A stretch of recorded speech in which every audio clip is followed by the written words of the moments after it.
Hey, everybody. Looks like we are live. The big musical intro I had never got put together, so we don't have it. But anyhow, I'm going to give it a second here to make sure it does actually go live. I can look on my phone to see if it is, and then we'll be good.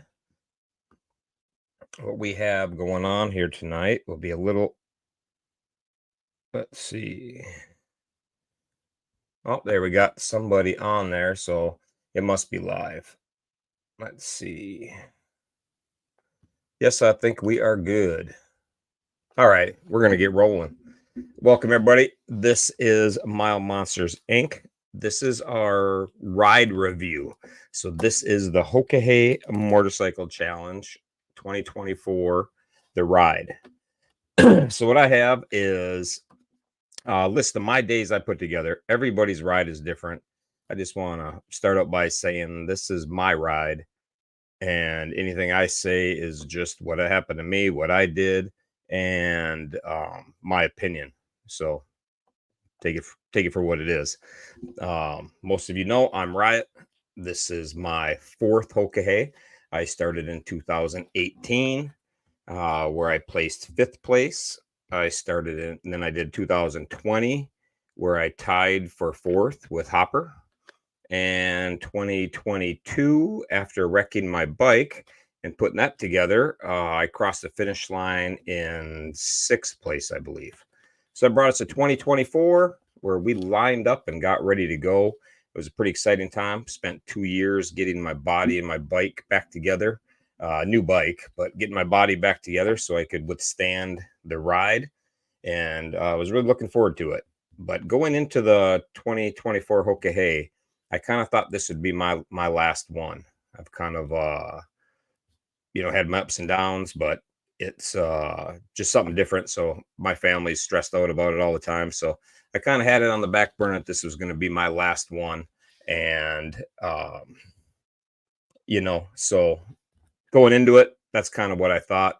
And, I had a little stressful time getting ready for it. It was started out in Daytona, and I left home. I wanted to do a ride down to Key West ahead of the Hoka Hey because I was doing a IBA ride, and the Hoka Hey doesn't want you doing it during it. So before the Hoka Hey started, I went down to Key West to get a receipt, left there, went to a dealership, found out I had a problem with the bike, had to buy a new bike.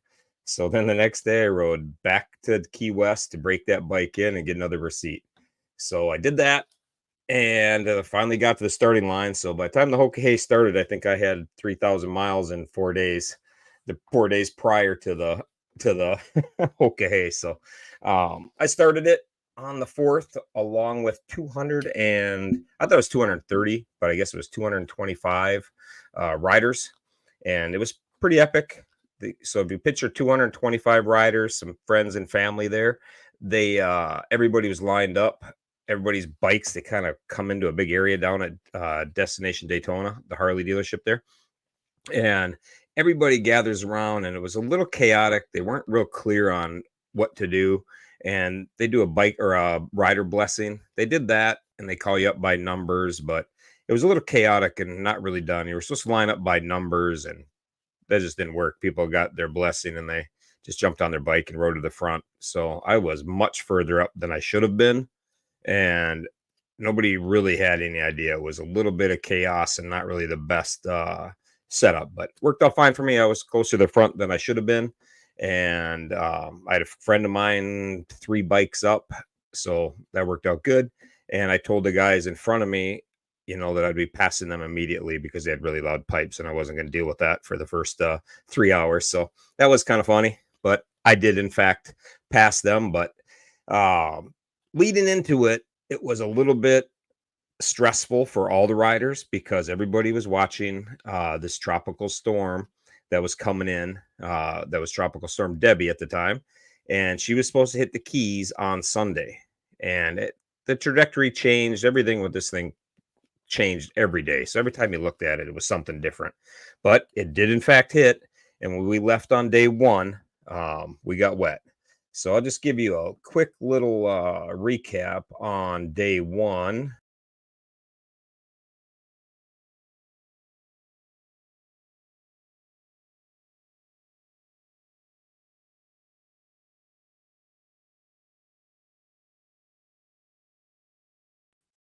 Kick myself out of my own show. That's pretty good.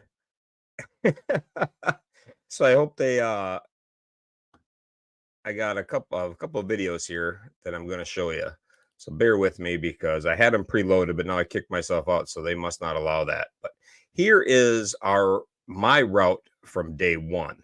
I'm just going to play this little movie quick, and you'll be good to go. This is day one. So that was the route of day one. If you want to see it again, we started in Daytona and all the way down. I went down around that lake, down to the Keys, back up, and I was in Central Florida. The funny thing is, I didn't realize I was even in Central Florida. I thought I was down closer to Alligator Alley. That's what I told people. So I was surprised when I looked at the map at a later date and found out I was that far up north. So that ride, we really started hitting rain. Luckily, we had some nice weather. Um, we had some nice weather when we left Daytona because they gave us our directions and it was 7 pages of directions. And God bless anybody who had never done the Hoka Hey before and they were getting their first directions because 7 pages is a lot of directions to get for your first run. I mean, there's been years that it was 1 page. So to get 7 pages was unreal. And I immediately wrecked my directions. I tried to go with laminating them, and that wasn't going to work in my case. So I just made a mess and had to start over. So it was a little chaotic out of the beginning, but I got a couple pictures I can show you as well because we went down to um, the Keys, and that's where we got the rain. Right before the Keys, we really got the rain. And I'll show you one thing I did think was pretty cool. On day one, somebody sent me this, and I thought it was pretty cool because it was Boost Fighter Roadrunner, and I stopped at the marker and got a picture, and somebody captured this from the camera they had there. So I thought that was pretty cool. Of us being down there, and we left that place, and the roads were flooded. It was absolutely insane, how the roads were flooded, just down from there was just total chaos. So, the roads were it was up to just under my floorboards in one spot, and I thought that was just nuts. But the first day, we left Daytona at 6 a.m., 7 pages of directions. We had a tropical storm. It felt like we were riding in circles, cutting across Florida all around. And I really got a kick out of it because we were running low on gas. And we pulled up to a stop sign, and I was next to Roadrunner. And I told him, I said, there's a gas station right up the road here, about 3 miles on the left. And he looked at me like, how could you possibly know there's a gas station up here 3 miles on the left? And it was really funny because the Hoka Hey, of all the ways they could take us, they took us right by my parents' house. And I had just been to my parents to visit them 2 days before. So obviously I know where there's gas stations by their house. So I thought that was kind of funny. So I called my mom or I sent her a text that we were going to be coming right by their house at the end of the street, but she couldn't get out there in time to see me. But she did get out there in time to wave to some riders. So if you saw a little lady with dark hair, about half my size, waving to you, and on day one in Lakeland, that was my mom. So if you think of that, but let's see. So day one, I slept at a church. I slept at a church late that night. I looked at the radar and decided that storm is going to hook around and come back in. So I decided to sleep at a church. And before I slept at a church, me and Pat Cornell were together and we ran into a sheriff. And the sheriff was going to, joking around, says, I'll give you a police escort. And so I said, I'll take that. And he turned his lights on. He said the gators were all over the roads and all that good stuff. So I took off and I'm behind him following along, and we were cruising along pretty good speed. And we came over a hill and there was a left turn. So we came over the hill and he had to slam on his brakes because there was basically a T in the road and a hard left, a 90-degree left in the rain at, let's just say, a good speed. It was all I could do to get the bike under control and not plow into the back of that SUV. And I got it.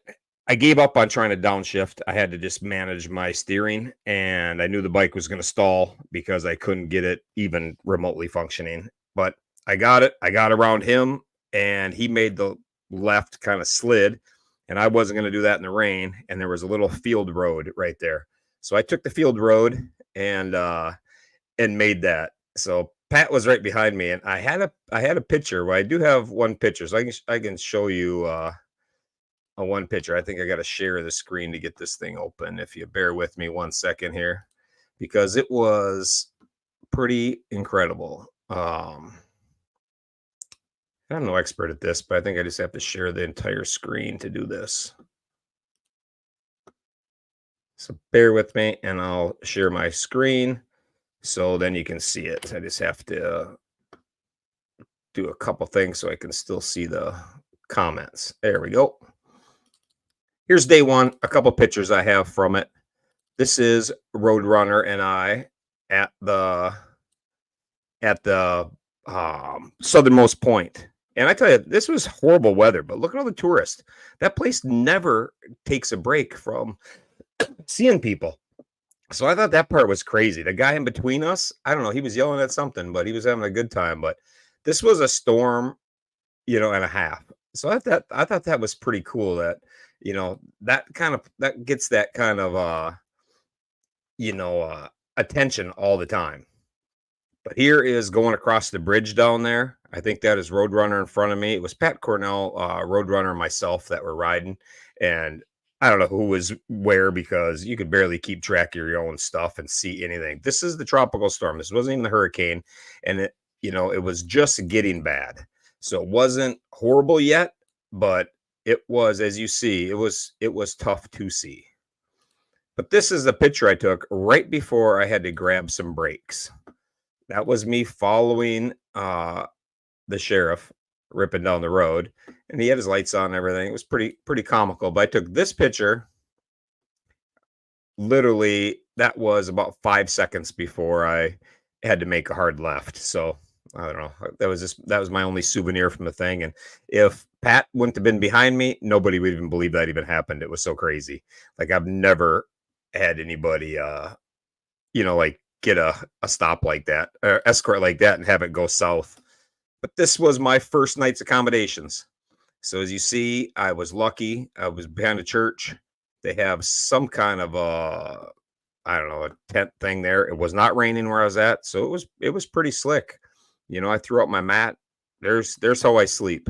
So everybody wonders how anybody sleeps. That's how I sleep. If I'm muddy, I'll set up a cot, but otherwise I just lay out a mat and sleep on the concrete. So that was a good spot right there for day one.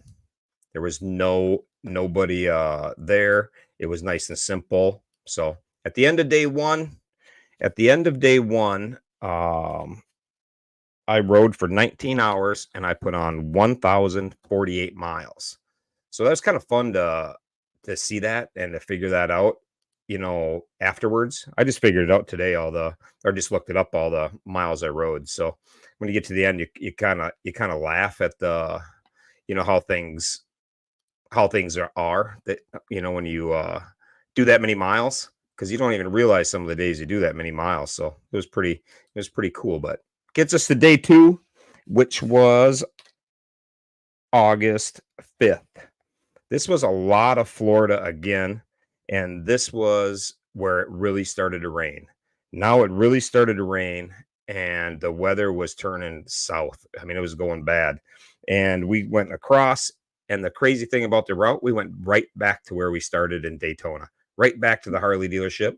I came upon a motorcycle that had went down, and I'll show you the pictures of shortly. When he went down, I pulled over and he wanted help getting his motorcycle up. That wasn't happening.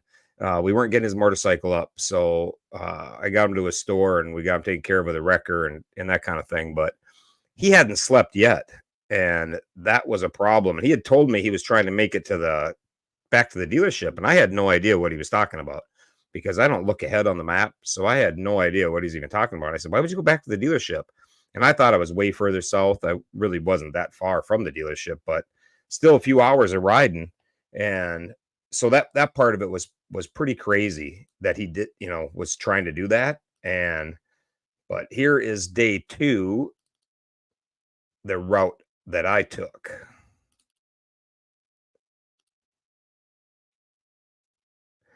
Up through Georgia, across, and this is might not be exact, but you get the idea.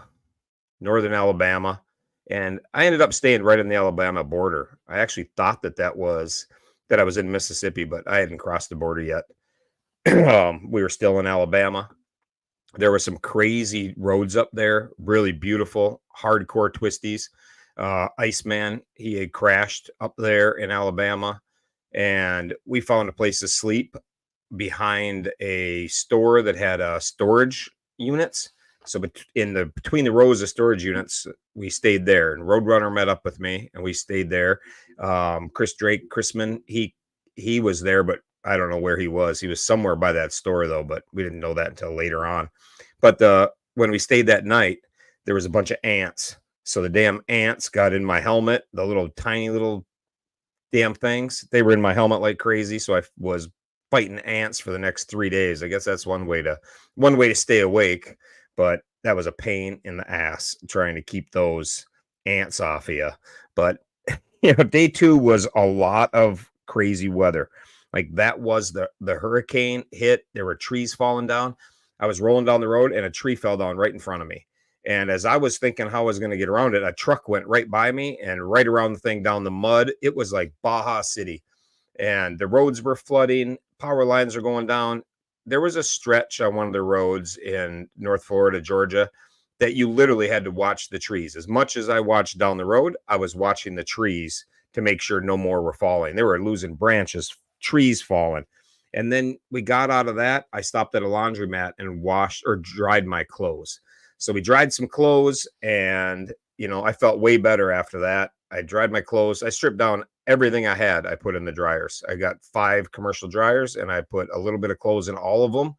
And that's what the only thing I could think of to, you know, get my stuff dry and be able to function, because literally everything I had was wet already. We're on day 2, and I had hardly anything dry, because anytime I had a chance of that, I got to get some dry clothes on so my feet don't get sore, that kind of thing. I took my boots off. I hung them on my bike. I rode barefoot for a while. And then I put some slip-on shoes that I had with, and it was absolutely crazy, what people had to do. So when people talk about going through a hurricane, it's more than just riding in the rain and all that. You have a lot of stuff to deal with. And this is, what I'm talking about. This is the hurricane coming ashore. The hurricane's coming ashore, and that blue dot in the middle is me.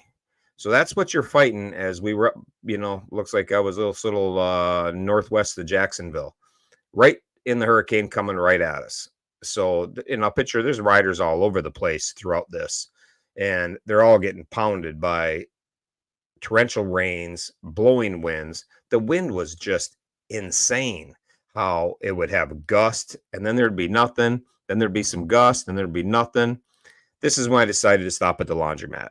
I was like, I have to do something. This is when I was inside the laundromat, and I was like, I have to do something to get my things dry. I had no more dry gloves. It was just nothing I had was designed to take a hurricane. The water coming down my neck and everything else was absolutely crazy.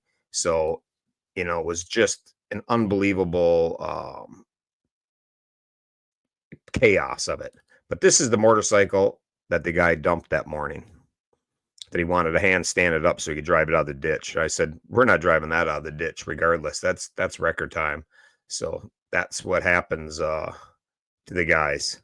And it was just crazy, the things that happen and the things you see on this Hoka Hey. This is one of the roads that I caught a break on. The rain quit, so I got a picture. So this was between the waves of the hurricane. So it was just absolutely amazing. And the things you have to do to survive something were incredible. You know, it's not easy by any means at all. And that's why everybody, especially new riders, man, I had a lot of respect for any of the new riders that were it was their first year because like I say, it's my 4th year. I kind of had an idea. I knew what to do with directions. I had an idea. Everything I was set. And new riders, I just thought we're going to have a 2-day head start on any new riders. They're never going to be able to figure that out. So I was shocked when so many did figure it out. They did a hell of a a hell of a lot better job at it than I would have ever dreamed of on my first day. My first day, I had sunshine in Oklahoma into Texas in 2018. For 2 days, I had sun, and it took me 2 days to get my things organized. So it was crazy.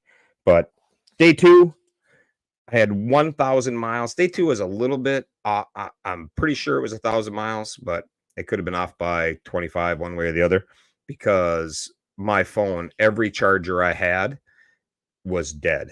So everything I had was dead and broken. So my phone was just gone. So I kind of guesstimated a little bit when I got back and looked at a map, but I had nothing to actually get a hardcore look at. So that brings us to day three. I stayed in Alabama, but it was right on the border. We were right heading into Mississippi, and heading into Mississippi, I'm familiar with. My boy goes to Mississippi State, so I am familiar with it, which was another great head start because we were going down the road, and Roadrunner went right, and I went straight. And he said, "How'd you know to go straight?" And I said, "We were just down here I don't know, maybe a month ago, and I was seeing my boy, and I came right this way to get onto the road. I was familiar where, not the exact road we were looking at, but I looked ahead on the directions, and I knew that 2 or 3 down the list that it was up near that town. So I was happy again to be somewhere that just luck, I happened to go by there just recently. So that was pretty cool. And then we went up into Memphis and across Arkansas, but Memphis was a little tricky. There was a spot we were on a highway for a minute, and that part was a little bit tougher than I'd hoped, to be honest. So, that was a little hard, and I stopped right on the freeway, right at the exit ramp, and anybody that remembers that will know, but this is the route of day 3 for me anyhow.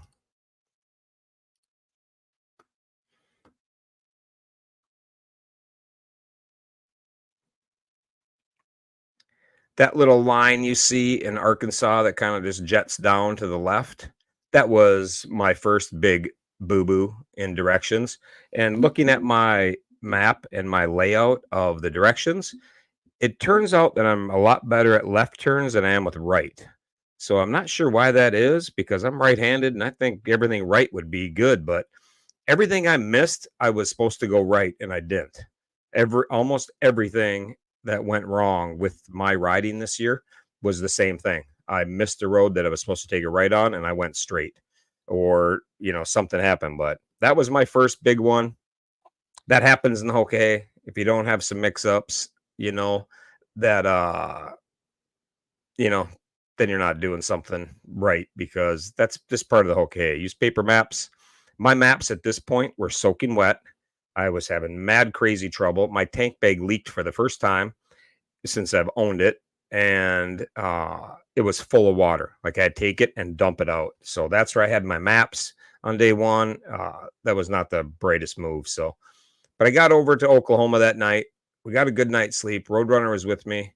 We slept right alongside the road. There was a little turn off. I don't think I have any pictures of day 3 sleeping. I'll check here and see if I do, because if I do, I'll gladly share them. Because day 3 was a good day, but I don't think I have any of the see, the sun was shining and I was happy about that. So this is when I ate a Subway, and this is about the time that I was bragging about having my Subway sandwich, and I missed my turn to the right. So that's why I thought that picture was kind of funny. I was too busy taking a picture and bragging about being able to eat than I did about finding my way. So we finally made it to the checkpoint, which I was happy to get to, and Roadrunner was there ahead of me because we got separated and I went my own way, and then I took the wrong turn. So I laughed when I pulled up, and we had a good chuckle about it, but it was all good. But it was nice to see some nice weather. That was the first time we saw sunshine and, where it was just nice. And we rolled into the night and just had to fight some bugs. We were out of the rain. I was out of the rain. Everything was dry now. It was just a much better situation for me.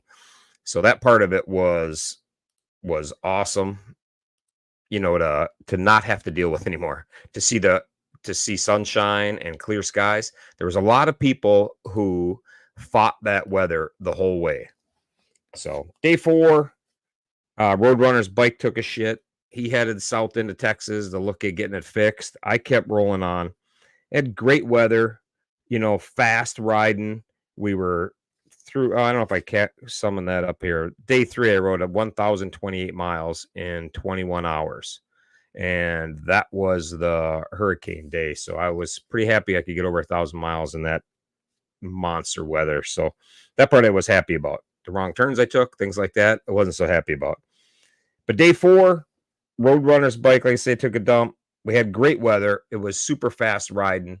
It was clear and nice. The weather was the sun was shining, so we got in the mountains. It was perfect. We went through New Mexico, Angel Fire, Taos area, and it was beautiful. Here is the map of what we did.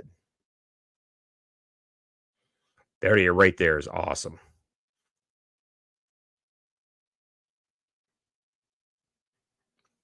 That's where we went across Oklahoma. I wasn't sure if we hit Texas or not. I kind of wanted to just so I could say I hit Texas, but that road doesn't hit Texas. I zoomed in on it. But the area through above Santa Fe there, up and to the right, that is a gorgeous area. If anybody gets anywhere near that area, it is awesome. That Tau, the Angel Fire, all of that were just next level beautiful. So we ripped through there and into Arizona, where we called it a day, or I called it a day. I believe at this point, Kilroy was out in front. I think he was out in front. I don't think I had caught up to him until later, but anyhow, it was Kilroy, I think, was out in front, and then myself, and then Roadrunner, like I say, had dropped off. So after that, I don't know who was anywhere. But that day, I rode for 18 and a half hours. I did 1,127 miles. And this is some wide open roads through the mountains here. That was a little bit tougher north of Santa Fe like that. But the rest of it was pretty wide open and kind of easy. So that brought us into Arizona, which is some of my favorite riding. So day 5 on the 8th of August, we were started in Arizona, and I will pull that movie up quick so you can see where we went on day 5, because this one's up and down. I hope this works right.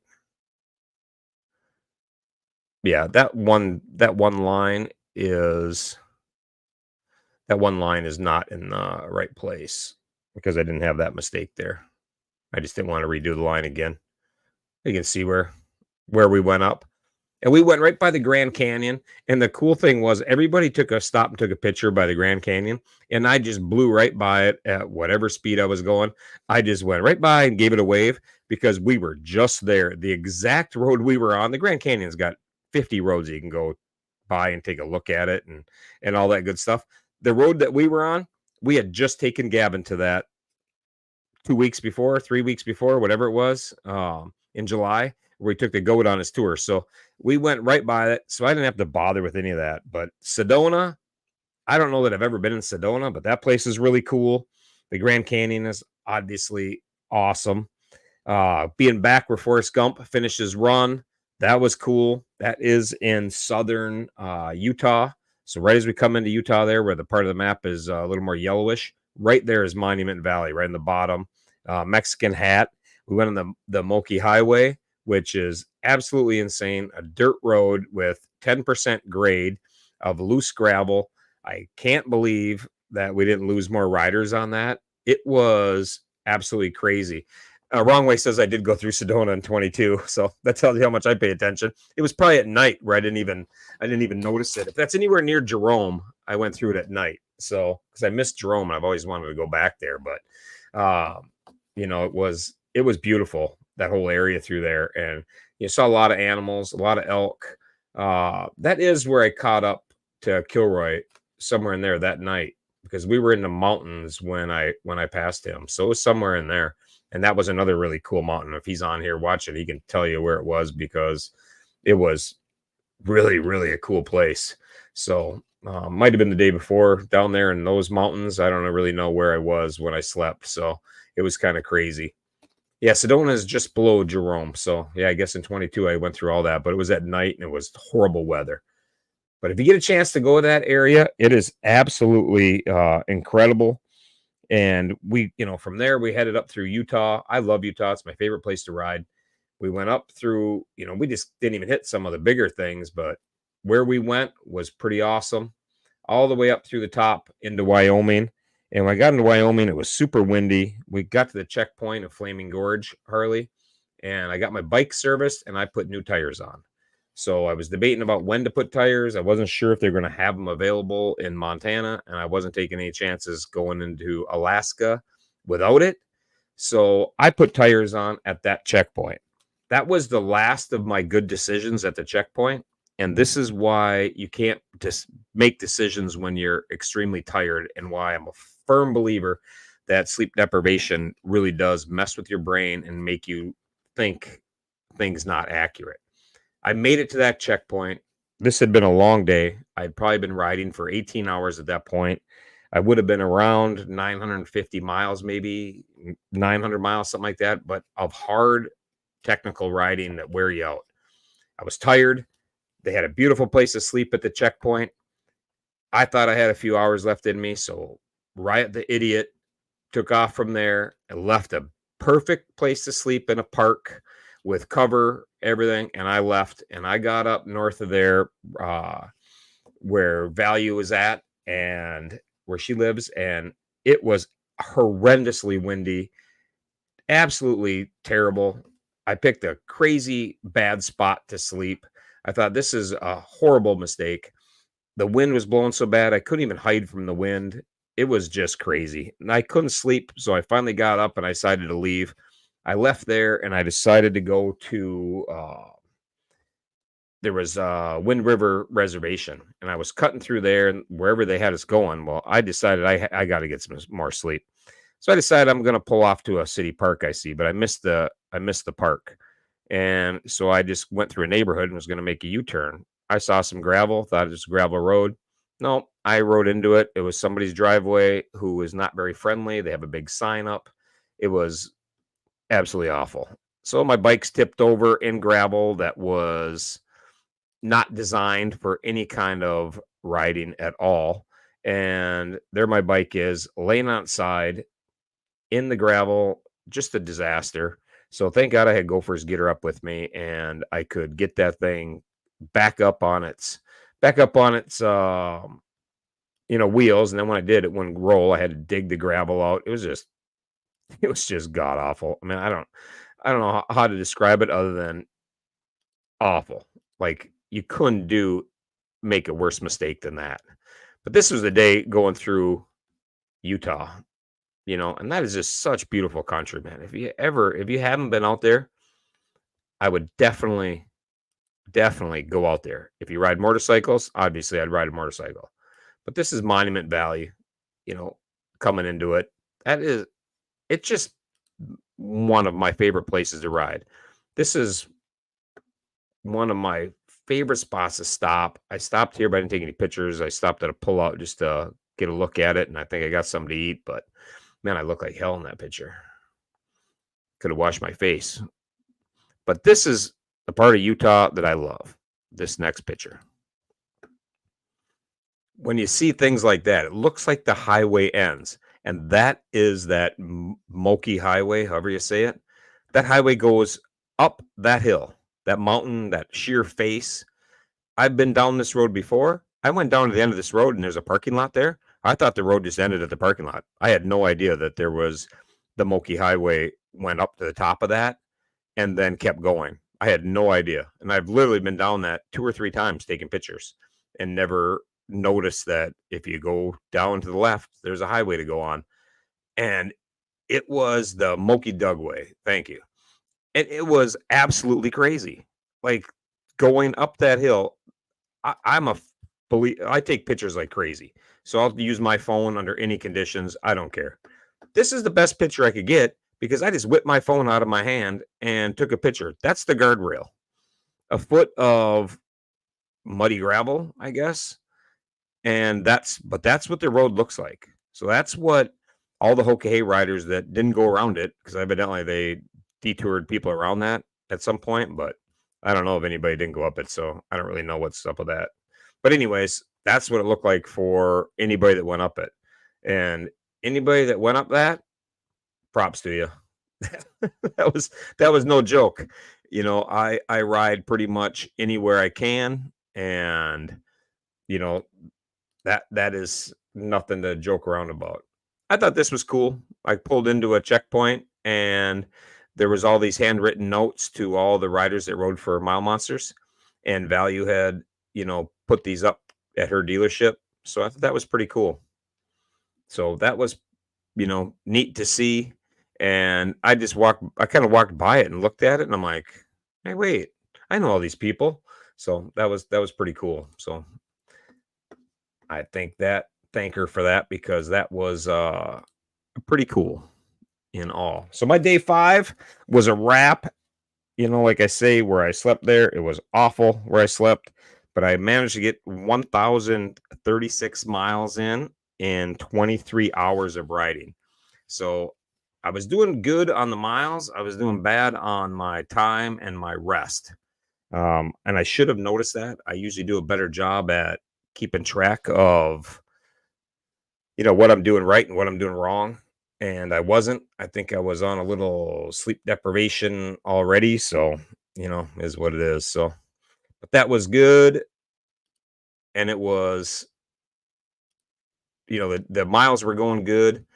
So I really didn't have too many complaints. But day 6, I left that windy place and then where I got stuck in Wind River and I went across South Dakota. So there's where we came up in Wyoming. There's where I was sleeping there at the bottom, right at the W.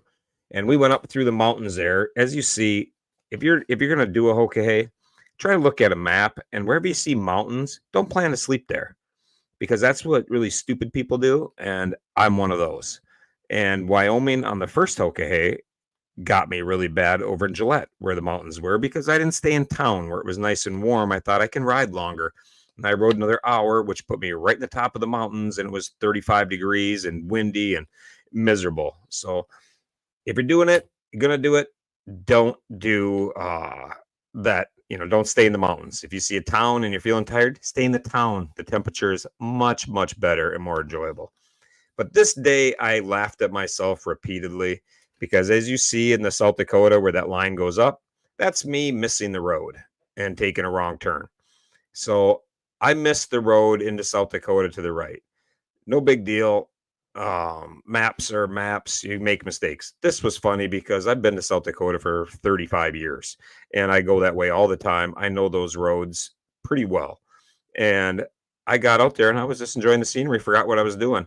So I'm like, hey, what am I doing? This isn't how you get to Hot Springs. So I turned around and went back. I didn't need to look at my directions. I knew where we were going and I knew that road was back there 10, 20 miles, whatever it was. So then we went down and around through Hot Springs, which was pretty cool. Then up through the Badlands.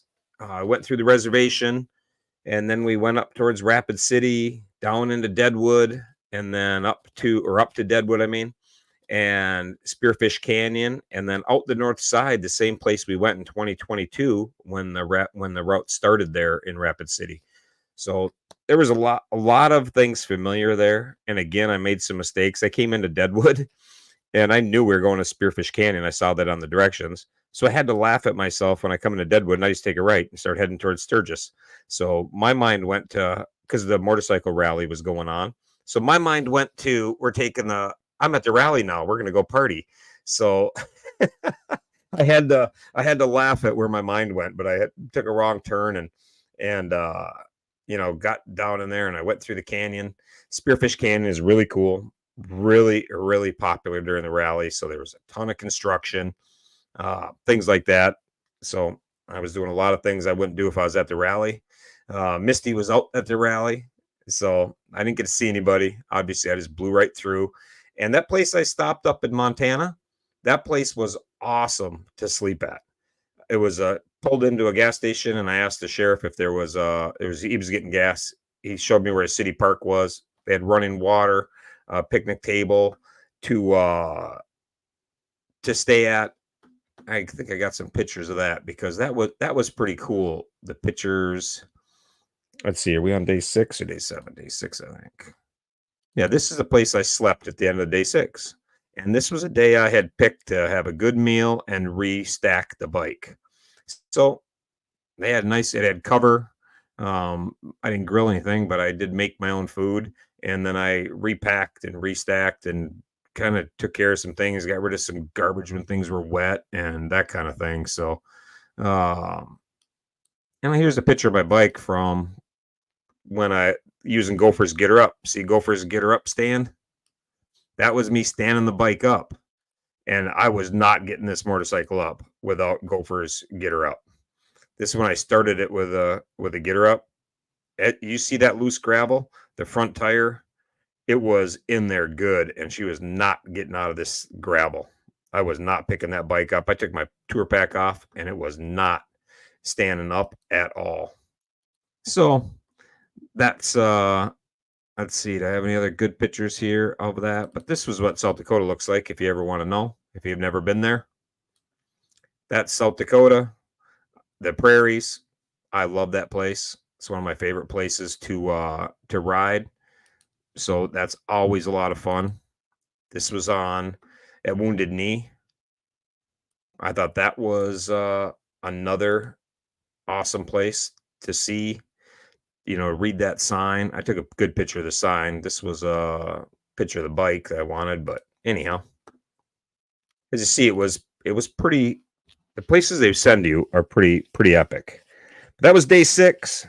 I did 1,025 miles in 19 and a half hours, and that was the day that I chose to sleep in. So no alarm, no nothing. I was going to sleep until I sleep, and I did just that. I woke up. It was kind of getting light out. I took off for day 7.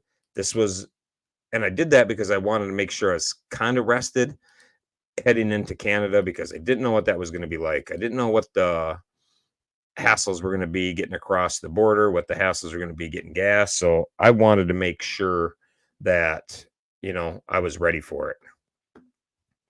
So that brought us to day 7. This video is a little bit funky because I had to switch between, let's see, between maps. So it gets a little wonky, but it's the best I can do. I don't know if it'll stop and show the whole thing. No, well, you see where we come out of the States. It's only going to last for a second, but look at a map. We took 93. We cut over from Montana to Missoula to a checkpoint. And I was at the checkpoint. I needed absolutely nothing from the checkpoint. So I got some snacks and I took some pictures, and Carol met me there. So it was kind of fun because I've known Carol through Facebook, but not actually in person. So I got to meet her, and I'm not sure if Carol's on here tonight, but you are. Thanks for coming out to meet me. It was awesome to get a hug and a picture. And I got a picture to show you too. But then we went from Missoula into Canada. I didn't know what to expect with the customs. I've had trouble in the past a time or two, so I didn't know what we were going to get. I got to customs. It was super easy. That guy in customs took my stuff, and they already ran your plates. They make you stand in line, so they run your plates. They already know a lot about you. But when I got up there, he asked, what I was doing. I said, going for a motorcycle ride to Canada or to Alaska. And he said, do you have any guns? Or did you have any guns on you when you left your house? I said, no. And he said, do you have any guns on you now? I said, no. He handed me my passport card and told me to have a good trip. That was the extent of my chatting at the border. So I thought that was kind of funny. And I've never been asked if I had guns on me when I left home. So I thought that was a little odd. I've had him ask me if I have them on me then, but I don't know what that has to do with anything, if I leave home with them or not. But I guess, whatever reason they ask for it, they have their reasons. So I guess they're just seeing if you're going to tell the truth or not. So Here is a couple pictures from day 7, because day 7 coming into Canada, coming into the checkpoints was pretty fun. This is the checkpoint at the dealership. I look a little tired, but it's all good. The people working the Hoka Hey, it was awesome. There's in the background, you can see a little booth dad set up with some snacks and whatnot for us. And Carol, I hope you don't mind, but I'm showing a picture of you. Carol came out and met me, and like I say, I've talked to Carol a lot, but I've never met her in person. I don't think she lives too far from the dealership. I need a shave and a shower, but that's going to have to wait. And then got on the road and got into Canada, and instantly you're just surrounded by beauty as you come into the mountains, and it's just that's what you're getting ready to ride into and ride through, and it was mad crazy, just straight up beauty to it. I did not take very many pictures because I had some struggles with other things, but so I didn't take a ton of pictures, but I did get a few. But then we went up to Jasper and the road was closed. So the road was closed. It was a pain in the ass. I was out in the lead. I have no cell service, no nothing. My maps were soaking wet. So I'm trying to follow directions. I find a gas station, a little touristy place.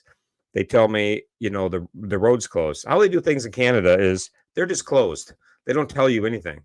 And I said, "What do you mean it's closed?" They're like, "Yeah, right up the road, they're closed." And I guess the checkpoint lady, when we came into the park, said something to me, but I wasn't paying attention. I had music playing in my ear and whatever. But she tried to warn me, I think, but I didn't know what she was talking about. But it was the road was closed, so I got a map out and I found directions around it. And I thought, well, I'll just go around it. So I was going around it, and the directions I found were a dirt road. And I thought, well, I'll ride on dirt road. I don't care. So right before I got to that, I ran into Kilroy, and there were some other riders that were close to us too. I'm not sure if that Dirty Dan was there or what, but he said somebody else was close. But all I saw was Kilroy. Told him, that it was closed, and he said he'd talked to Beth, and they're going to figure something out. But so I took off, and I'm riding. And I'm just going to take the dirt road. I'm a mile from that dirt road, and I get phone service for literally 2 minutes. And I get phone service, and I get a text about the road to take and the map, which sucked because if I went to had phone service, I would have taken that dirt road, would have cut 100 miles off my route. But as it was, we had to go way up and around, and around Jasper. It was literally hundreds of miles. If you watch this, like look at the end of this, everything around that fire detour, we're supposed to just go straight up that to that road. Instead, we had to go 200 miles out of the way. So we had to struggle to get gas there. I've lucked out. I got to the corner, that first hard left we take. There was a guy on a motorcycle. I asked him if there was gas stations up that road. He goes, "Yeah, about 50 kilometers or 80 kilometers, whatever it was." So did some quick math, and I thought, well, I can make that. So I lucked out where the guys behind me, they didn't know if it was or not. So they had to go find gas. And so it was just luck of the draw for me. But that was pretty cool. That was a pretty cool place. And then after that, so yeah, that was day 7, and I went 1,063 miles in 22 hours of riding. So it was a long day. I stayed in the parking lot of a truck stop. All the trucks were gone, so they said the trucks all get back in the morning.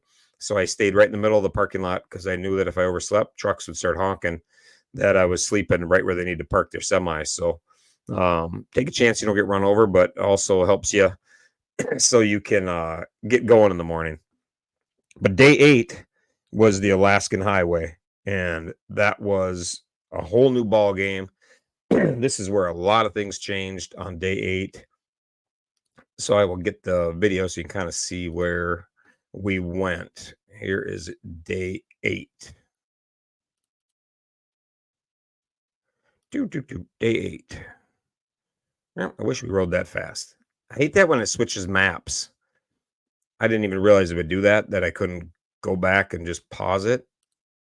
I can pause it. But there we went up through Canada, and that's where you hit the Alaskan Highway right there, where I just happened to hit pause. Oh, a little bit further. Dawson Creek is the beginning of it. But this was all pretty cool riding through here. I was kind of getting the feel of Canada. We'd been up there for now, a good day of riding. Long ways kind of figuring out how their gas stations work and how far apart they put things. But right there is the beginning of the Alaskan Highway. That is Dawson Creek, whatever it's called. The Alaskan Highway begins right there.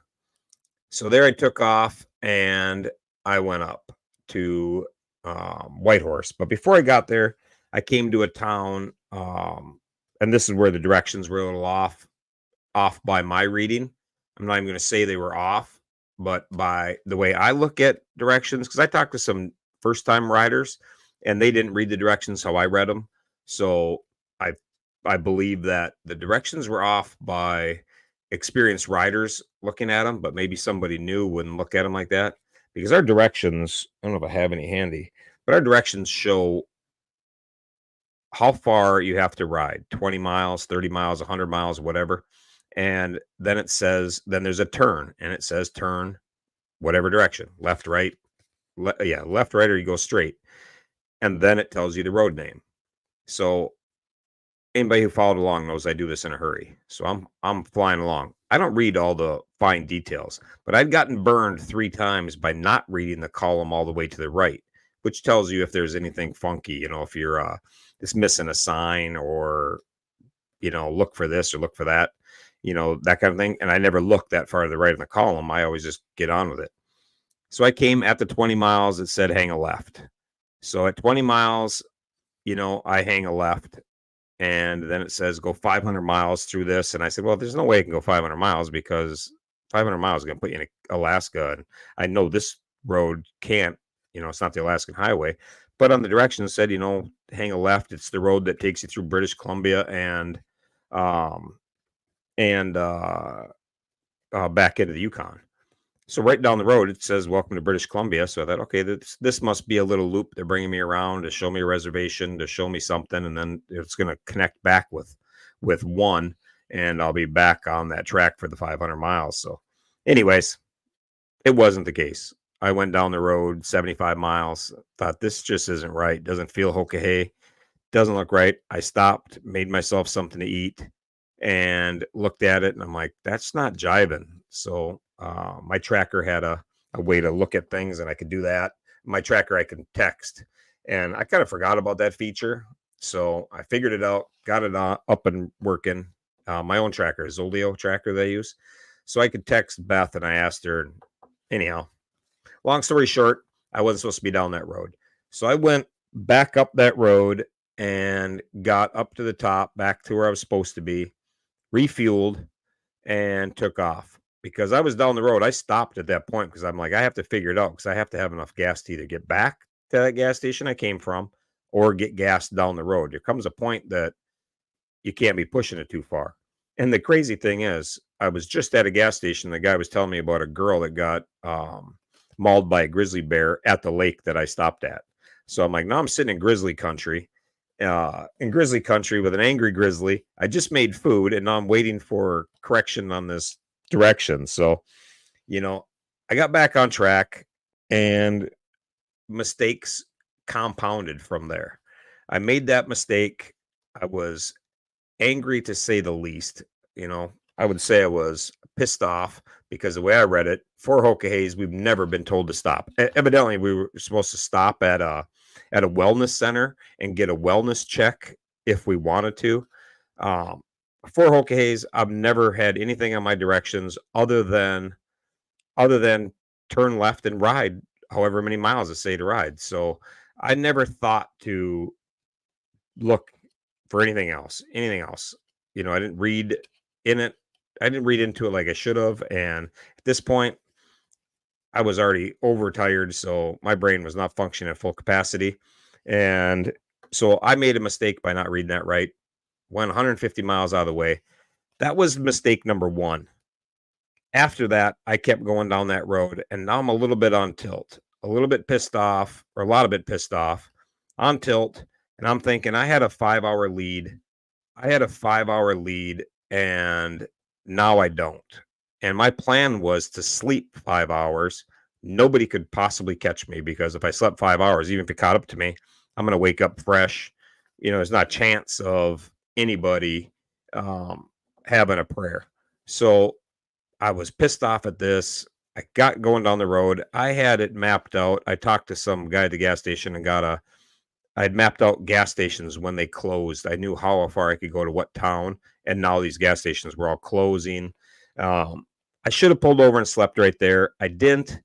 I kept going, and it just compounded because now instead of being kind of tired, I'm beyond tired, hallucinating tired, thinking that I'm worse off than I really am. I kept riding, and then I got to a town where I was getting gas and my phone worked.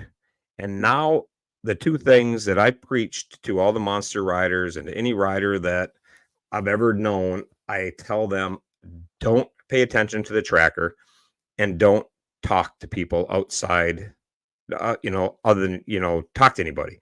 Just ride and do the best you can and don't pay attention to anything. Out of sleep, out of whack, I go straight dipshit mode and don't follow my own advice. So, what do I do when the cell works? I pull up the trackers. Now, if you remember, the trackers froze in a dead zone. They stack up all the trackers in the dead zone, and then people pop out of it when they get to Alaska. Well, I was the first rider. Nobody had any idea that happened. So they just thought that's where the riders were because we've always tracked. I looked and I thought I was like in 13th place and not having my brain about me, which is comical because I should have been able to figure that out, that it wasn't the case. But anyways, in my mind, I was in 13th place, angry at the world. I kept riding. I shouldn't have kept riding. I should have slept, but eventually I just had to sleep because I was riding crazy and I was going to crash, and I'm on a horrible highway, the Alcan. So I pulled over in a boat landing, to sleep. And that's where I slept for the night, right in the middle of a boat landing. And I don't even know how long I slept, only a couple hours because I went to bed, it was dark, and I woke up and it was dark. But I never looked at the time. I never paid any attention, and I took off. But at the end of that day, I looked back on it. I rode 1,275 miles in 26 hours of the Alcan Highway. So anybody that's familiar with that would know that's not the best way to do things, and not the best choices to be making on the Alcan Highway. So then that was day 8, and I can show you a quick couple pictures of that because it was a pretty good day other than my poor choices. But that was day 8. Things were going good until that point. And, just one of those things that when they go south, they go south. This is where I was when in the bear country eating, when I was trying to figure out the directions. That is on that 37. So that's how I eat. If anybody wanted to know how I eat, that's how it is. This is gas station. This is the kind of gas station you need gas at. So look at that podunkery. And it says premium, but I don't think that that's anything premium. I added some supplement to that for sure. But that was it. That was really, this is the road when I was lost. I thought it was a cool looking road, but beautiful skies. That part of it was really nice. But anyhow, that's what you deal with, and that's what happens when you're overly tired, and you make horrible choices, and your horrible choices compound. So one bad choice leads to another and another and another. And it started with the next day on day 9. So this is day 9, the route that we were on, that I took on day 9. I think this, I'll show the whole thing on one map. So this is day 9. Now, if you see the bottom here in blue, that's where it started. I'm using a thing because I'm thinking you guys can see my highlighter. But anyways, I left on tilt. I woke up in the morning, I was fresh out of shits to give about much of anything. Totally sleep deprived, out of control, not thinking properly. I rolled down the road. I ran into Carrie Miller at a gas station in the Haines Junction in the Yukon. Carrie is she rides a BMW, and she's a big time rider, and I'd never met her in person. And I was so out of it when I talked to her, and I was so pissed off, and I was on tilt. I just rode through 2 herds of elk. Only one of them did I even tap my brakes. My friend Craig Johnson, Wild Ass Craig, had talked some sense into me before I did something stupid. But anyhow, I rode and I came to the Haynes Junction and I talked to Carrie. And I don't know, she didn't say anything like, dude, you got to calm down or anything. But I think just talking to a friendly face and a girl's voice just like got me calm. And I left there tired, wore out, and putting my food in my tank bag like I always do, not realizing in my mind there was no turns. I was on the Alcan, the Alaskan Highway, the Alcan, and I don't have to turn.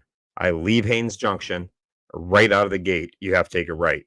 Right when I have my head down, stuffing my tank bag full and adjusting my food and everything, I pick my head up. I'm already past the sign. Now I'm rolling down that highway, overly tired, and I realize something's not right. But now I went so many miles, I don't think I can not get gas. So I think I have to go straight ahead until I find gas before I can turn around. So I go straight ahead. A lady tells me there, I stop a car to ask what road I was on. And she tells me there was a family of grizzlies. So I'm like, well, I'll go look at the grizzlies and I'll keep going ahead and try to find gas. The funny thing is, I don't know if any of that is true. I don't know if it was all hallucination. I don't know if it was all made up in my brain, if any of it happened or none of it happened. I had to think if I actually met Carrie. But that part did happen. But that's when I knew I was a little bit too tired to be riding, and I gotta get myself together. So I decided to keep going down that highway and get gas. Bad choice number 3 for the day already, and this is 7 in the morning. And I get to the end of the road, and there's a customs agent there. Now I know I'm on the wrong road because I didn't think I should be to a customs agent already. And he says, "Are you going to Haynes?" I said, or he goes, "Where are you going?" And I said, "Homer." And he says, Not here, you're not." And I said, "Yeah, I figured I was on the wrong road," and blah, blah, blah. So I said, "I just need to get gas and I'll be on my way." And he said, "There's no gas here until 11 o'clock. That's when the stores open."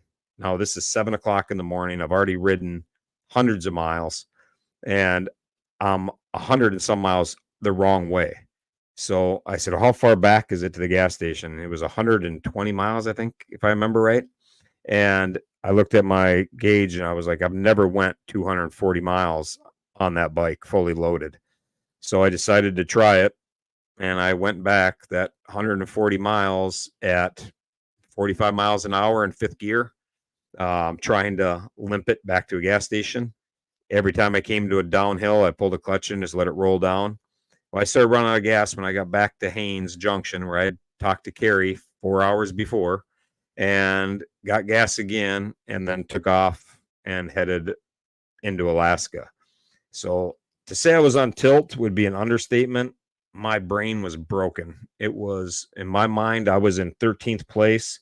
I was so angry at the world. I just wanted to ride right to Homer, and not even follow the directions anymore. Ride right to Homer. My family was on vacation, and it just totally broken. So, you got to learn from that.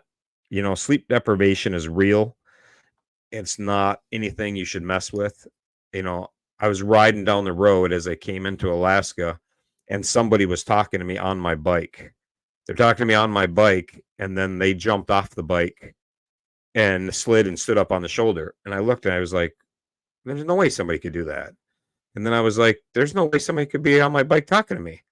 So, I had to constantly tell myself, that's not real. That's not real. You got to get yourself together and get some sleep. Well, in the meantime, I'm thinking I'm in 12th place, 13th place, whatever it was. And I decided I'm just going to ride and see who I can catch up to. So I started riding aggressive, to say the least. Not trying to get disqualified, but definitely pushing limits.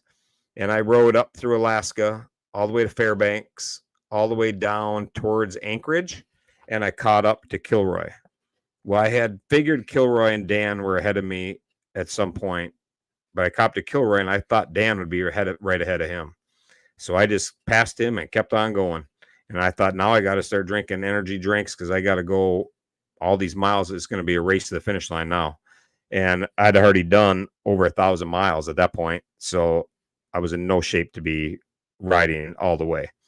So I caught up to Kilroy. Of course, right after that, I need gas, and there's no gas stations. So I limp the bike to a gas station. I get gas, and I go to take off. No Kilroy. I know there's no other gas station. No Kilroy. So I thought, well, I'm going to get my things organized, get something to eat, and wait for him. And if he's not back, I'm going to have to get gas and bring it back to him because I wanted to beat people to the finish line, but I wanted to do it when they got a full tank of gas. So as I'm thinking about that, he pulls in and he goes, I'm happy to see gas. And we kind of laughed because I was happy to see him pull in. And at least then I knew we were on equal ground. And so I said, well, how far is Dan ahead? He told me he was hours ahead, and I did the math, and I would have to do 150 miles an hour to catch him. And I was in no shape. So from that point on, we just decided to ride together. So that's what we did. And we got to let's see, that was day 9. And at the end of the day, we slept on a sidewalk outside of a pizza place, just literally pulled our bikes up on the sidewalk and slept there, and kind of laughed about it. But we slept for a couple hours, and Kilroy wasn't ready to sleep. I was done. I told him I'm done. I mean, I pulled over on the side of the road. I said, I got to sleep right here. And he wasn't. He could have kept going, and I gave him credit because he could have kept going, taking second place without a doubt. So that was his first shot at second place that he turned down. And he stayed when I stayed. And he's like, there's nobody close to us in the back, so there's no sense in pushing it. But here's just a couple pictures of that day. I did stop and get a picture next to the Alaska sign. So I was happy about that because that was pretty cool. And I got a picture of a moose at 95 miles an hour. So I was pretty impressed. I get a phone off and get a picture taken while I blew by this moose while I was on rampage mode. So that was pretty funny. But like I say, that he had 2 shots at second place. That was his number 1 shot. And the second shot is coming up here. This is our day 10. So this is day 10. We got up at that store. We only had a couple hundred miles to go. It was really, nothing to get there. So there's where we are. That red is all we had to do. We basically had to go from outside of Anchorage down to Homer. But I did laugh because there was one turn, a right-hand turn, and guess what Riot did? Missed it. So I blew right past that turn, and we went down towards Seward, or however you pronounce that, and headed the wrong way. I don't know, 20 miles out of the way, 30, I don't know what it was, but sitting in a construction zone and noticed that sign's not the right one. So kind of laughed and got turned around, went back and went to Homer, went on the spit, and came in to the finish line. But with all those detours and all the messing around and everything else, we came in on the 13th of August. So 8/13 was the date. We crossed the line at 8:13 in the morning. And the cool part for me about that is we were there with my family was there with me, and to cheer me on, that kind of thing. And so the family was there, and it was my son's birthday that day. So there's my boy right in the center, the big tall one, the one that's taller than me. So it was his birthday on 8/13, and we arrived at 8/13. So I don't know, I thought that was pretty cool. So, and this was right before that at Land's End. That is Kilroy. Charlie, when we stopped, and I got a picture of him at the Land's End sign, where we just kind of took a couple minutes and reflected on this journey that was the Hoka Hey, and coming in, that's us at the finish line. And this is where Kilroy had his second chance for second place. We come across the finish line, side by side, handlebar to handlebar. We came right in. Well, when you come in, Beth has you sign, the form. when you arrive and write down your times and everything. I didn't really even understand what happened at the exact time, but Kilroy, I had my family there, so we're taking pictures and hugs and all that good stuff. And my wife was there, obviously, and my daughter and my other boy Gavin and Eric's girlfriend Chase. So it was just super a fun time. It was very emotional for me coming down that hill in the background of that picture because I figured this was my last Hoka Hey. I decided that beforehand. So I came down. It was a little emotional, but it was really cool to get to that finish line. But my story is like Kilroy now had already passed up a chance at second place because he stayed with me when he didn't have to. I think he was fit enough to ride. Um, I don't know that for a fact, but I think he could have rode that far. We get to the finish line, we roll in together, and now we have to sign for it. Well, Beth brings the form over for him to sign, and you know, uh, I'm with my family. I don't think anything of it. I don't care what we are. I thought it was tied for second, whatever it is. He passes on signing the arrival and says, "No, you give that to Riot." He I don't know how he worded it, but deserved or earned second place, whatever the case was. So that just shows you the kind of guy that he is. So it's pretty awesome. So and I actually had to look at my 360 footage, when I got home because I didn't really even understand what happened. Like Beth came to the forum and I mean, my brain was broken at this point. I couldn't concentrate. I couldn't think of anything. I couldn't put a sentence together. So, yeah, I didn't even trust myself riding my motorcycle to our Airbnb. So, um, I had to look at it later, but Charlie clearly had the opportunity to come in second 2 or 3 times and never took it. Always passed it on and said, that it was more deserving. So I don't know. I just want to give him credit for that and acknowledge the fact that he probably deserved second more than I did. He came in and he could have had it. He could have had if he would have treated it like a race. I think he could have dipped on me and put it in. So Charlie, I got props for you, man. You did a nice job.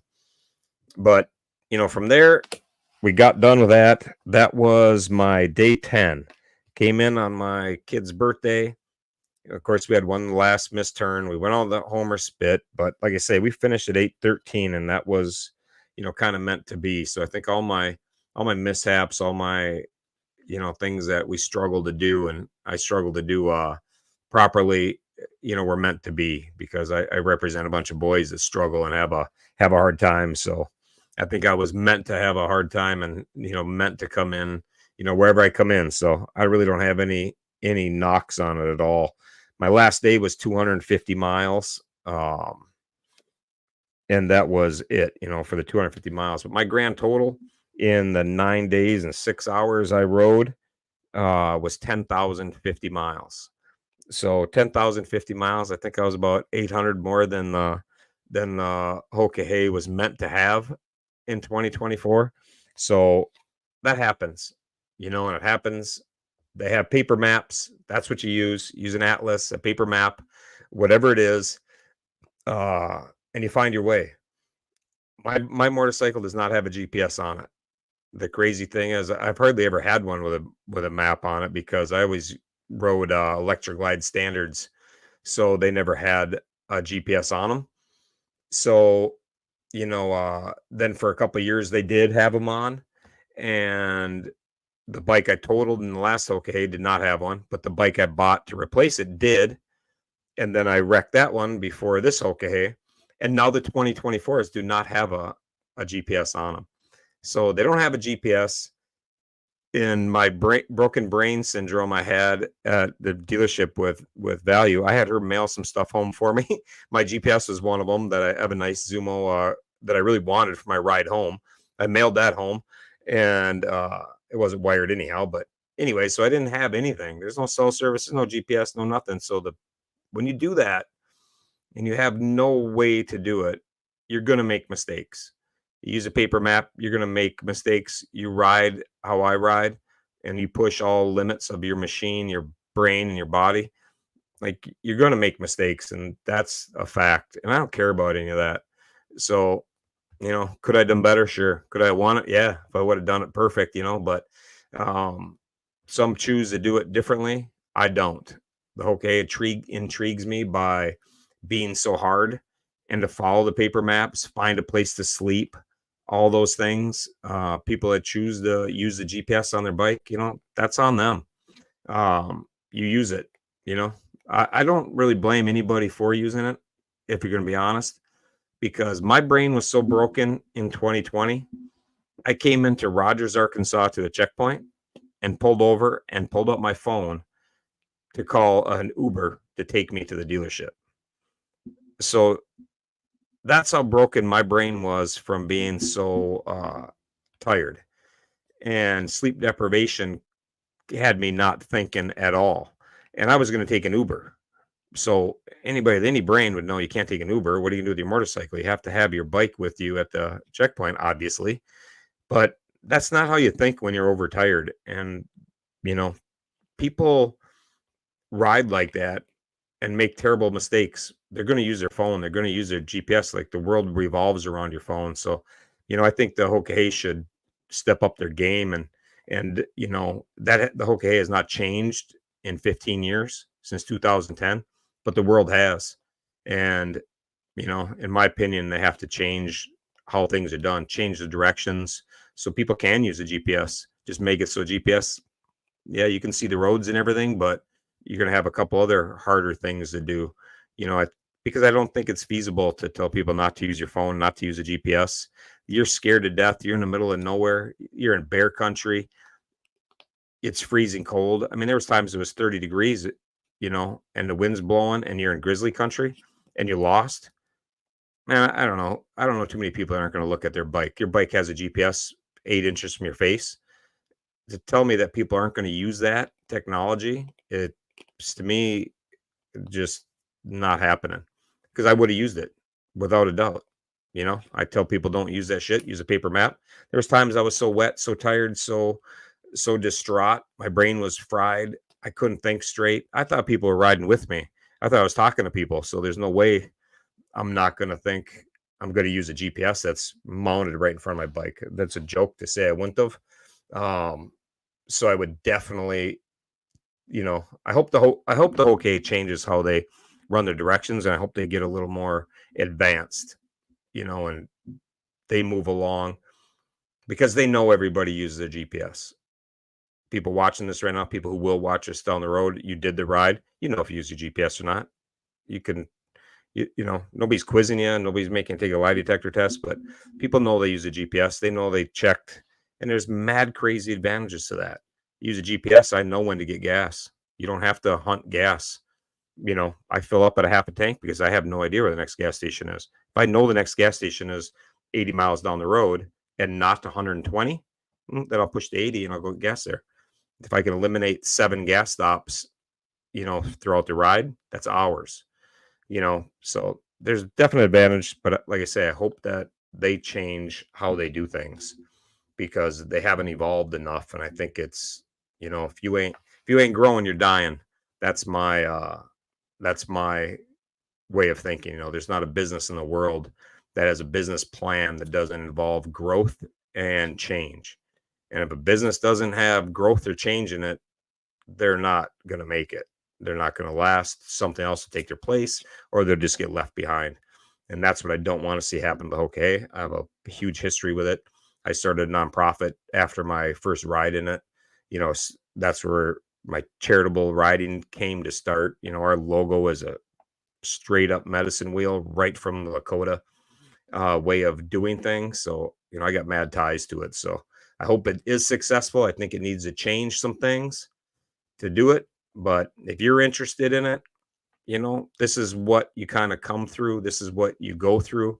The leaders are going to do mad crazy miles. Don't ever think you're cut out to do the mad crazy miles that some of these guys can do, including myself, because we ride all the time. We practice our craft all the time. We're constantly working to get better at doing this. And I'm very fortunate. I started this with 60,000 miles on my motorcycle this year. That's not very common. So, if you're out to do this, set some lofty goals for yourself. Don't just think I want to make the party. I want to make the party because I want to get a patch. That's not what it's about, man. It is a challenge. It was at one time considered the world's toughest challenge. Challenge yourself to be the best you can be, not good enough to get something. My brain does not work like that. I can't even fathom the idea of saying I'm just going to do good enough to get something out of this. Like, I want to challenge myself, and I hope every rider out there challenges yourself. Like, if making that party is a challenge and you got to ride harder than you've ever ridden, you got to make better choices. God bless you. That's a great, goal to set, is making the party. But there's a lot of people that making that party is an easy ride. This was 9,300 miles. The wrong way has 9,400 miles. So 9,365 is what it is. Making that in 14 days on this route, that's not a problem at all for anybody who is a serious long distance rider. If you're just getting new to it, then yes, it's a struggle. So anybody that took longer, I'm not knocking that, but I'm saying serious long distance riders, that is not a challenge. There's not. I can name 25 people that I know that I ride with a lot that would just rock that out in no time at all. There's people that I know that weren't in it this year that would have beat me in my time doing it just how I did it, because they wouldn't have made those mistakes I did. You have somebody commented, if you have 14 days, you have as much time as you need to complete this. So it's not 10,000 miles in 10 days. The leaders typically come in around 10 days, but it does not have, there's no time limit. 14 days is the end of the road party. The end of the road party used to be your goal to make it at. The end of the road party used to be a great event. They dropped the ball on it this year and did not make it a great event. I mean, I was mad crazy disappointed. My 2018, the end of the road party was motivational, was inspiring. They gave great speeches. They had the top 20 riders recognized as elite riders. They gave them buckles. They came up on a stage one by one. Fundraising was talked about and promoted. I just think they really missed it this year. I'm a believer that people need to be recognized. They deserve to be recognized for the greatness they accomplished in a ride of this magnitude. I know people who prepare for 2 years for this. 2 years of preparing their bodies and their motorcycles and taking the time off work to do a ride like this all the way to Alaska. We didn't start and stop in the same place like every other year I've done it. Ride all the way to Alaska. There's people who raise thousands of dollars for countless charities that they're taking credit for, and nobody gets acknowledged for any of that. And I just think that was a dropped opportunity to inspire the riders for next time. Nobody left that party inspired. Nobody left there going, man, now I feel like I'm ready to start gearing my things up for the next one. I was embarrassed because some of the riders that I told would be recognized, there was 3 guys from Miami. They're Cuban guys, and they had a great story, and they worked their ass off to come in 18, 19, and 20. So the 3 buddies all made the party, and they were 18, 19, and 20. And they were going to leave to go home. And I said, well, at the party, they recognize that, and they'll have you up on stage, and it'll be pretty cool. They stayed, and they didn't even get a high five or nothing, not even any acknowledgement that they even existed. And their story was worth hearing. There was the rider Dick Shell, the first girl to ever come in the top 5 in the Hoka Hey, the first one to ride like a straight beast. Like, if I had to go through things the girls went through, I would have been in 8th place at best. If you just take bathroom breaks alone, the amount of time you save by being a guy, I don't care what anybody says, by being a guy, especially guys that have tubes and things like that, it's astronomical time over the course of 10 days. Shell came in, I don't know, 4 hours behind me, 2 hours, an hour, I don't know what it was, but right behind me. So that's straight up insane, riding, and, just wasn't acknowledged. And I just think that, again, like I said at the beginning of this, in my opinion, I think it was a wasted opportunity to inspire young riders, new riders, and show them the respect and, gratitude that they deserve. Not just have a bar. They had a bar. My wife and family were there. I was embarrassed. My wife had to wait in line for an hour and a half to get drinks for my kids that flew in there. It's that's just not my cup of tea. So I was disappointed in the party, but that's what it is, and I think that, you know, hopefully they learn from that. I'm sure I'll be the asshole for pointing it out, but I've never been known for not speaking my mind, and I don't have anything crazy bad to say about the Hoka Hey or anything like that. I think that was a missed opportunity to showcase some people. I mean, Chrisman, if you watch the tracker, say Chrisman, he had two trackers. People always thought there's two people there. He had two trackers on his bike. He's ridden every Hoka Hey. And not only has he ridden in every Hoka Hey, he's given it his all in every Hoka Hey. So he is the only rider who is ball busted every Hoka Hey. Never missed one and never not given it 100%. And nothing, like, I think that's a hell of a story. Maybe it's just me. I'm a passionate dude. So when I'm into something, I'm very passionate about it. And, I wear my emotions on my sleeve. So, you know, people never have to wonder if Riot's sad, mad, happy, whatever, because if something makes me sad, I'll have a tear in my eye. If something makes me happy, I'll have a smile. If you make me angry, then, you know, get ready for it, because it's just the way it is.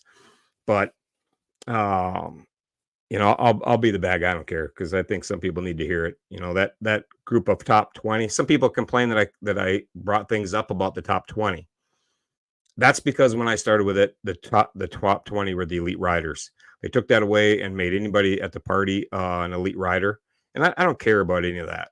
Like, say what you want, you know, but the top 20 people that come in, that is something. There's 225 people lined up. 166 finished this ride. And the top 20 people deserve to be recognized. They're better than a lot of people. They did something that's amazing. And to set that as a goal for yourself, to improve your ride and improve your way of doing it. Ken Andrews told me that if you're going to do this seriously, you have to work to perfect your craft. He told me that after the first Hoka Hey I did. You work to perfect your craft. And not everybody does that. Some people just ride and then they get in the Hoka Hey and they ride again and it's no problem. I take it serious. When I ride my motorcycle, I'm thinking about things. I look at Lionel L. Train, how he got gas and blew me out of the water getting gas.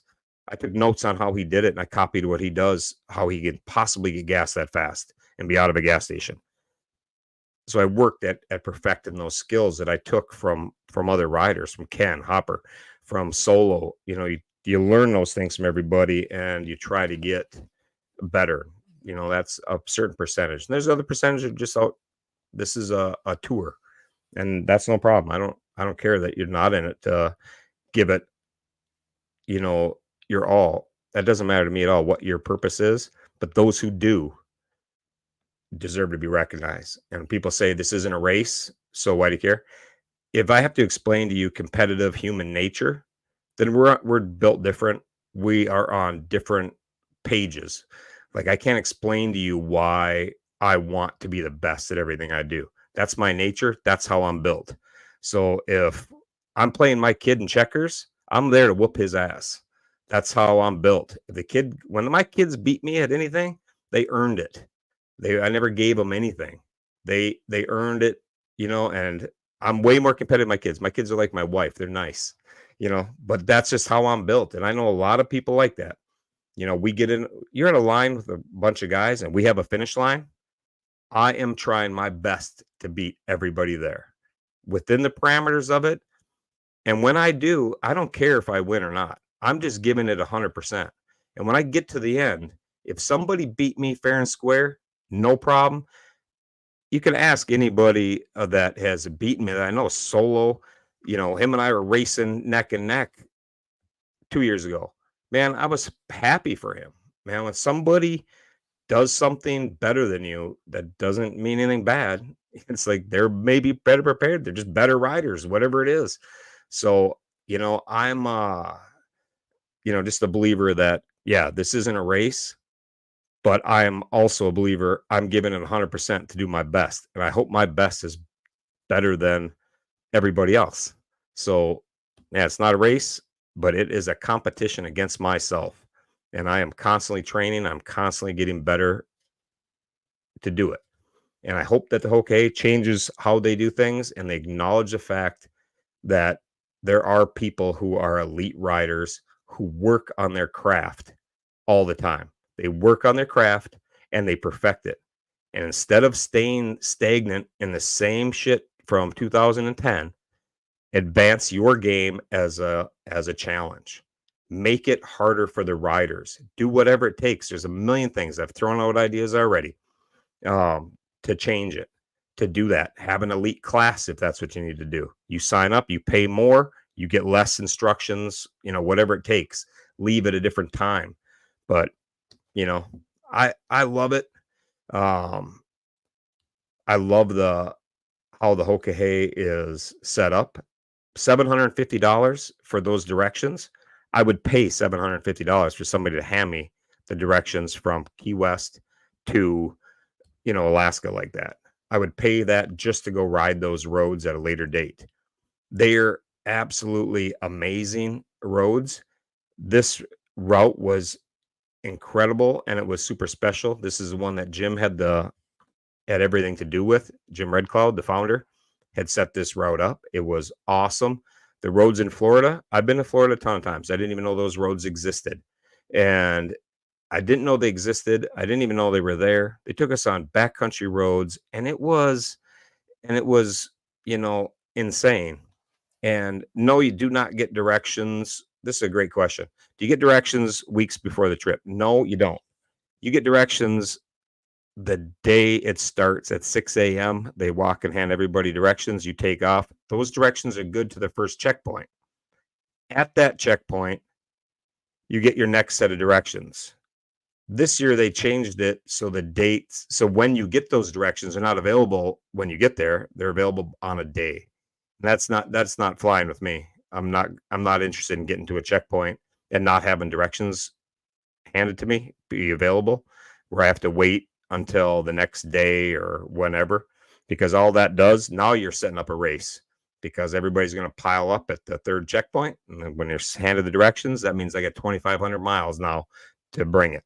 So I'm not interested in that at all. They do not get them weeks before the trip, although I know they were posted online weeks before the trip. So it's another thing nobody wants to talk about, but a bunch of people saw them. If you saw them, you know who you are. But they were posted on the website on accident, and people had the route, right down. But that's on them, and I don't know exactly how that foobar happened, but it happened 2 years ago, and it happened this year too. And no, we did not have to wait on any. The hurricane. When I talk about waiting on the directions, the hurricane changed that. 2 years, the two Hoka Heys before that, there was a group of us that were at the checkpoint on the second day, 2,500 miles on the second day. And the directions weren't available the one year, and everybody blew a gasket. So this year they were not going to be available till the third day. But the hurricane had everybody running at a slower pace and behind. So they had it, not available, but it didn't matter because of the hurricane. But a typical year, it would matter. So I just hope they change something. I just hope they evolve a little bit. All I can do is make a couple of tweaks, and you got the greatest challenge in the world. And it doesn't take much. So I'm hoping that somebody on the board gets motivated and doesn't get complacent and just another Hoka Hey. Here's a route and go after it. And at the end of it, just all right, have a beer. And it's not a race, but we're just here's the guy who won and have a beer out of it, and that's it. Here's a trophy. So a couple tweaks, and they're golden. If they choose not to do that, then I'll be sadly disappointed because I it's such an awesome event. It's one of the the the things that makes me the most proud. I'm proud to tell people that I competed in the Hoka Hey. I do not wear my vest. That's not because I'm have anything against. I just don't like to wear a vest. I have my reasons, and a lot of people know why. And but I don't wear a vest. But I'm very proud. I'm super proud to tell people that I've competed in the Hoka Hey.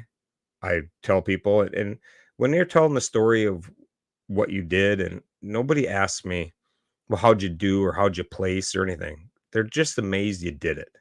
And that's so true. Everybody right now will remember who came in when you remember, but nobody remembers jack shit about your ride other than you.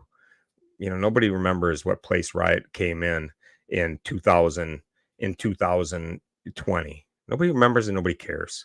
So, you know, don't get too hung up on that. But that's it. I just wanted to touch base on it, explain how my ride went, show people a little something about the Hoka Hey.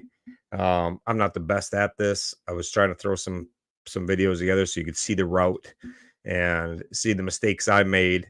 I like to laugh at some of the mistakes I make because I get a kick out of when people, see rides I do and they think, "All right, you're such a great rider." I'm like, take a look at my route.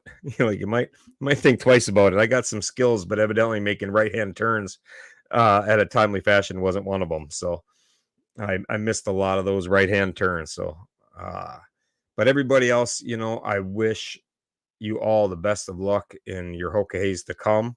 I can't wait to see what the next Hoka Hey brings. It will be back at a start and a finish at the same place, so that's pretty cool. The fundraising, the Mile Monsters raised a lot of money for our charity, but there were riders like crazy who around the country, around the North America, had riders all over, and there were riders from overseas that all raised money for something. So how they did that, I got mad props for all of you riders who spent so much time fundraising for these organizations that desperately need it, and all the time you spent getting your motorcycles ready, and getting them home and riding them home, trailing them home, whatever you had to do to get them back from Alaska, taking all your vacation time off for the year to do such an epic ride. Um, I had a great time watching, a great time cheering it on.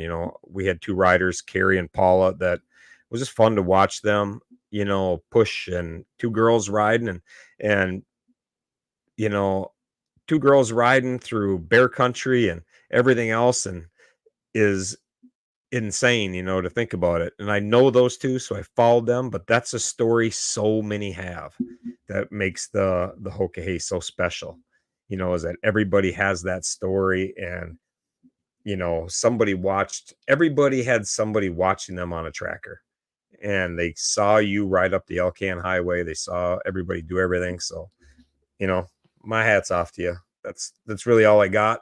Just wanted to recap it, hit on some things I thought were missed, tell some stories about things along the road, some mistakes I made. I'll try to do better next time whenever that comes. But like I say, I don't plan to ride in 2026. I won't be riding 2026 for sure.